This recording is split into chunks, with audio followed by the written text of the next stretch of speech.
Welcome back to the third video in my songwriting series for rappers. If you're new here, my name is ColeMize and I've been helping rappers perfect their rap skills on this channel for the past 10 years. And before you leave, make sure you get yourself a free copy of my ebook, The #1 Fundamental to Rapping, via the link in the video description below. Now, in the last video, we did the following. First, we identified the emotion of the instrumental. Number 2, we captured our musical ideas by recording our scats for the verse and the hook. And number 3, we began capturing our creative ideas for the song by writing them down. Now, let's discuss the next steps that you should take from here. A lot of unexperienced rappers will simply write down the first line that comes to mind, and then they allow the rhyme scheme to kind of dictate the direction of the song from there, which oftentimes, not always, but oftentimes produces a random song that lacks direction, kind of like a freestyle. I recommend that you commit to what the song is going to be about first before you begin writing your lyrics. And this can take varying amounts of times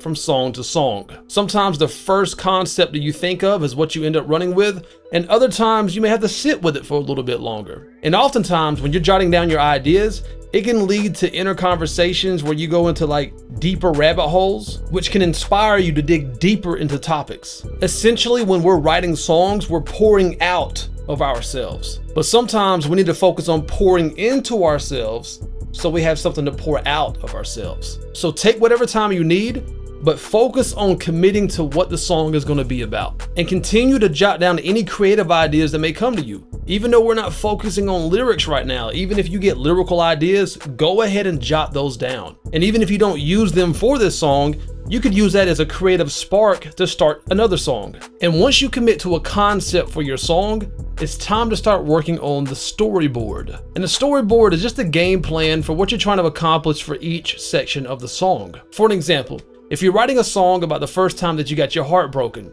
what should the hook say? And what are you going to talk about in each verse? In verse 1, you could pick up from the current moment of having your heart broken, or perhaps it would be a better move to write verse 1 about how you and your ex met, so that the listener can gain more perspective on how much this person meant to you. Then in the second verse, you reveal how they betrayed you and broke your heart. And maybe you keep the hook vague and say something along the lines of, "I've never felt like this before," which doesn't give too much away and actually means different things for each verse. For verse 1, the hook can mean that you've never been this deeply in love. And the second hook, it can mean you've never been hurt this much before. And approaching songwriting this way may at first seem like it's more time consuming and more restrictive, but it's actually the opposite. You're actually more flexible and efficient with your time when you take a little moment to plan things out first, because you can throw around so many of these creative ideas and angles and perspectives instantly, opposed to you writing your lyrics out first and then realizing, I don't like the direction that verse went.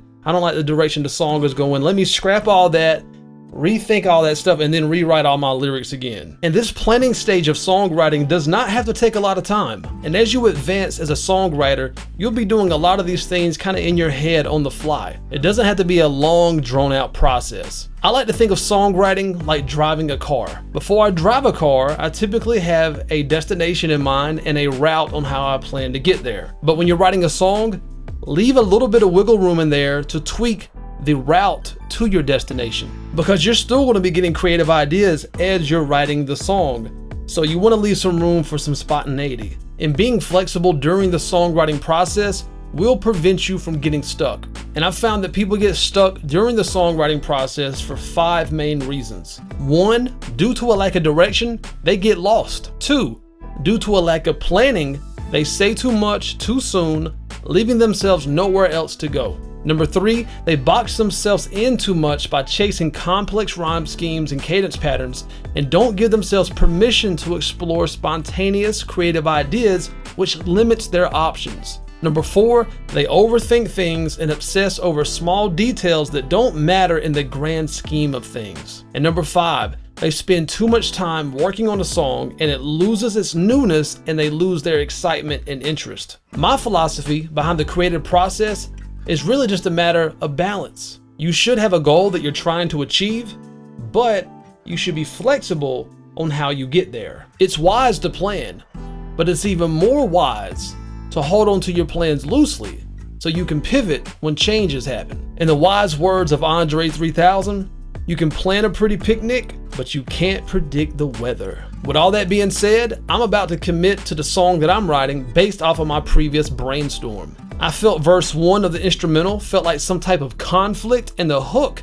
felt like a resolution to the conflict. I decided to scratch my first 3 ideas and focus on writing a song centered around working hard, getting money, being overlooked, doubted, etc. Now I'm going to create a quick storyboard to outline my strategy on executing this idea for my song. And remember, I'm going to likely tweak things about this as I begin writing the song, because I'm going to continue getting creative ideas, but this just sets me on a good path and gives me good direction. In verse 1, I plan to talk about struggling, doubt, bordering defeat, giving up, and I want to end the verse with being willing to go all in, putting it all on the line to achieve your goals. And I think ending the verse this way will transition well into a more uplifting hook. And speaking of the hook, my main goal for the hook is encouragement to work hard to make your dreams a reality. In verse 2, I plan for a more energetic tone, making sacrifices, less socializing, hanging out, wasting time, getting up earlier, cutting out distractions. In verse 3, just about getting after it, overcoming adversities, problem solving, being resilient, focusing on solutions, not problems. Now that I have a clear direction for my song, it's time to start executing my musical ideas and my creative ideas by writing the hook and the verses. I like to write the hook first because all the verses are typically followed by a hook. So if I write the hook first, when I'm writing my verses, I know what the verses are leading up to, so I can ensure that there's smooth transitions and they connect with the hook in some type of way. And this will also prevent any overlap from the verse going into the hook. For example, pretend that you're 50 Cent writing the song In the Club. This hook begins with the words, "You can find me in the," on the last bar of the verse, after the 3rd beat of the bar, leading into the hook, with the word club landing on the 1st beat of the hook section of the song. So 50 made sure he ended his verse before the hook begins to prevent any overlap. I also typically like to write the hook first because hooks are usually repeated 2 to 3 times throughout the duration of a song. So just by writing the hook, I've already almost knocked out half of the song. So this is a great way to get some good momentum going for your song. So try to knock out the hook first, and if you're still struggling with getting ideas and stuff like that on how to approach the hook, make sure you check out my video on how to write a rap hook. Link in the video's description. Then once you're done with your hook, then write your verse. And if you're still needing a little help and struggling with how to approach writing your rap verse, there's 2 videos that I've done that I highly recommend. How to begin writing your rap verse and the process behind writing quality rap lyrics. Links to both of those in the video's description below. And in our next video, I'm going to be going over my hook and my verse that I wrote for my song. Again, my name is ColeMize with ColeMizeStudios.com, where I strive to make you a better rapper now. And don't forget to get your free copy of my ebook, The #1 Fundamental to Rapping, and subscribe to this channel for more straight to the point, no BS, how to rap video tutorials just like this one. And always remember, when it comes to rapping, there's no rules, there's only techniques. Peace. Hey man, you see that subscribe button right there?